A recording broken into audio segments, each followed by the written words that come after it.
Medir niveles de testosterona es importante, puede mejorar la salud tanto psíquica como a nivel física, como a nivel sexual, como a nivel relacional entre la pareja y los amigos, la familia, etc.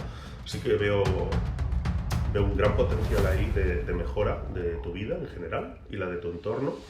Y creo que se debería de hacer más. Muy buenas a todos. Hoy vamos a hablar de un tema que creo que es de vital importancia y es quién se puede beneficiar de una terapia de reemplazo de testosterona, porque veo mucha confusión alrededor de este tema. Entonces, la terapia de reemplazo de testosterona es un tratamiento que no es para todo el mundo. Es un tratamiento que puede ayudar a un gran número de personas, pero que evidentemente no es para todo el mundo. Yo clasificaría en tres grupos distintos a los grupos de hombres que se pueden beneficiar de ella. Y después habría un grupo muy claro de hombres que no se va a beneficiar de ella.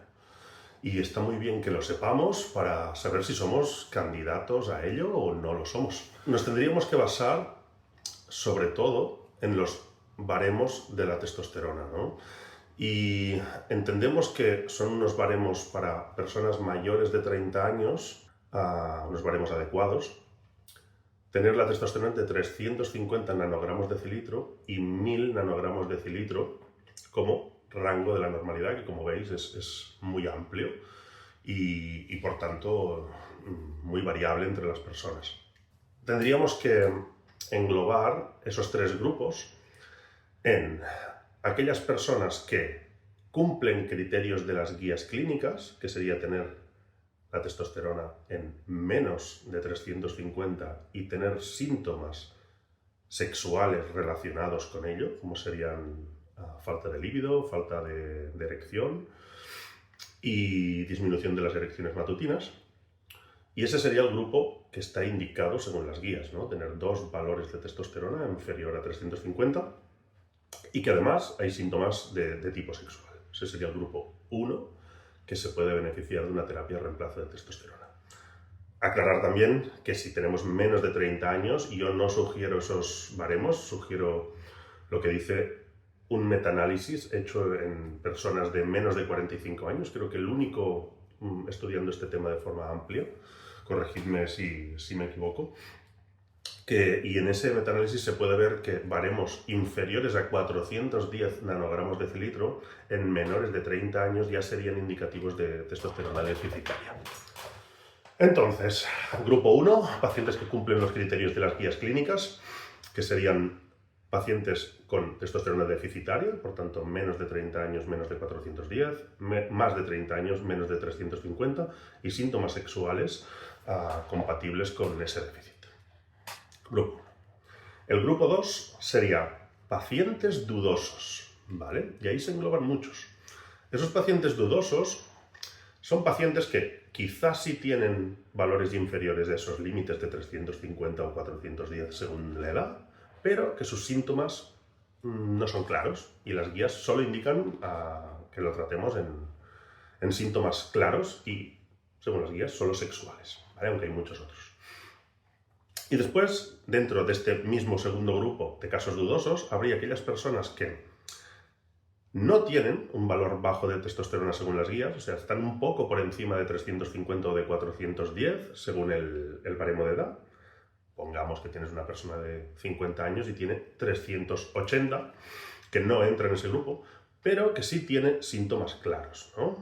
Por tanto, o tienes la testosterona en rangos bajos, pero tienes unos síntomas que no son claros, o tienes la testosterona en unos rangos que no son técnicamente bajos, pero están cerca de ellos, pero sí tienes síntomas muy acusados o claros de déficit de testosterona.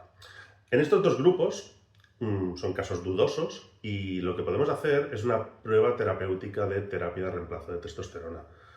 Que si bien en las guías no se especifica cómo hacer, bueno, sí se especifica. Te dicen que pongas testosterona y que si ves que el paciente no mejora, pues que la suspendas y que ya está, y santas pascuas.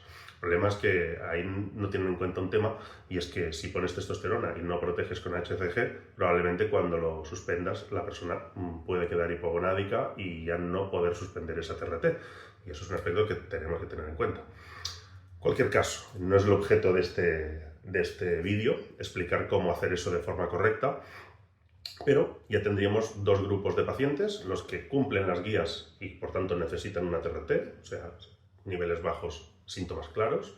Un segundo grupo de pacientes que serían dudosos, cumplen uno de los dos, ¿no? Tienen los niveles de testosterona bajos, pero no hay síntomas claros, o sí tienen síntomas claros, pero no tienen los niveles bajos de testosterona. Y después ya habría el tercer grupo, que serían los que claramente tienen unos niveles de testosterona adecuados y además no tienen síntomas, pero que quieren optimizar su testosterona. Y eso entraría en el terreno del anti-aging. Y ahí es un terreno mucho más dudoso. De hecho, en ese grupo de pacientes no hay estudios específicos mirando la seguridad a largo término de eso. Sí se sabe que tener la testosterona en rango más alto puede beneficiar la composición corporal, sí se sabe que puede mejorar el estado de ánimo, la vida sexual, etc. Pero no hay estudios de seguridad con testosterona en anti-aging y es algo que me he mirado específicamente. De hecho, me he comprado los papers que había hablando de anti-aging, los pocos que hay, y no hay ningún estudio al respecto. ¿Vale? Entonces, este tercer grupo serían personas que tienen niveles de testosterona en el rango medio-bajo y que quieren irse al rango medio-alto.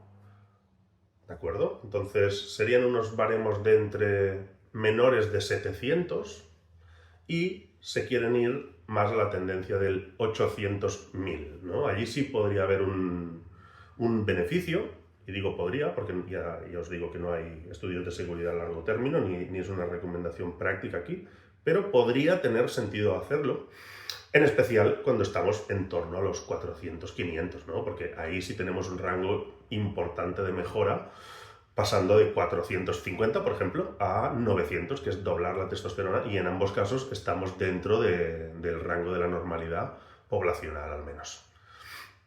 Entonces, resumiendo a grandes términos, tendríamos tres grupos de pacientes que se pueden beneficiar del uso de testosterona, los que contemplan las guías de forma clara, que serían niveles bajos, síntomas claros.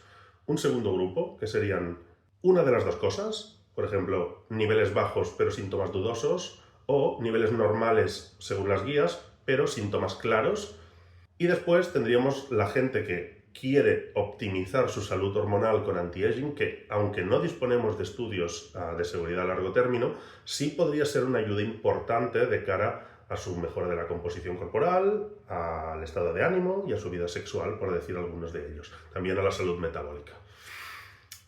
Esos serían los tres grupos que, los dos primeros seguro, y el tercero dudoso, se podrían beneficiar de una TRT. Aparte, existen algunas contraindicaciones bien establecidas a la TRT a nivel médico, como serían tener un hematocrito superior a 54, como sería también tener un síndrome de apnea del sueño o síntomas del tracto urinario inferior graves y no tratados. Si están tratados o si no son graves, no sería una contraindicación. Después, también está contraindicado en insuficiencia cardíaca congestiva grado 3 y 4, por tanto, muy avanzadas. Y después, no olvidar que un cáncer de próstata diseminado metastásico se trata con castración química y por tanto la TRT no estaría indicada en esos casos, y tampoco en un cáncer de mama que estuviese activo en un varón. Es infrecuente, pero también puede pasar. Todas estas serían contraindicaciones formales a la TRT, independientemente de tus niveles de testosterona y de cómo te encuentres.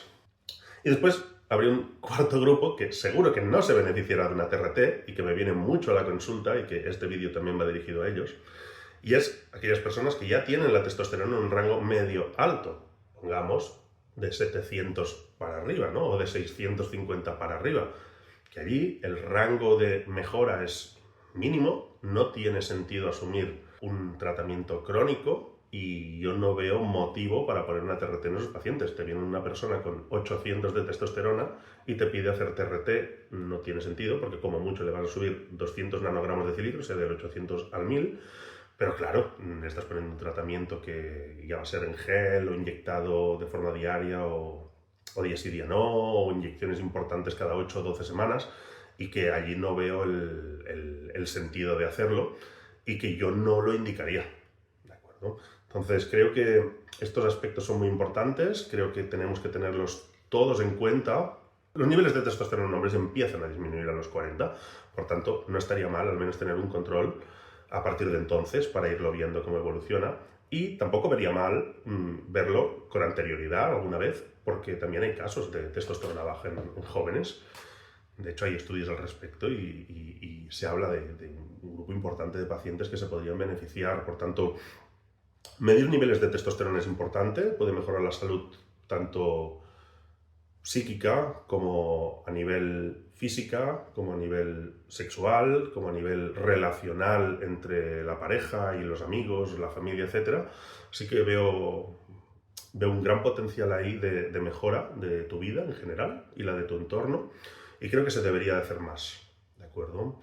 Espero que esta guía rápida y breve os sirva para saber si podéis ser candidatos a una TRT o, si por contra, mejor mirar otras opciones. Que vaya muy bien.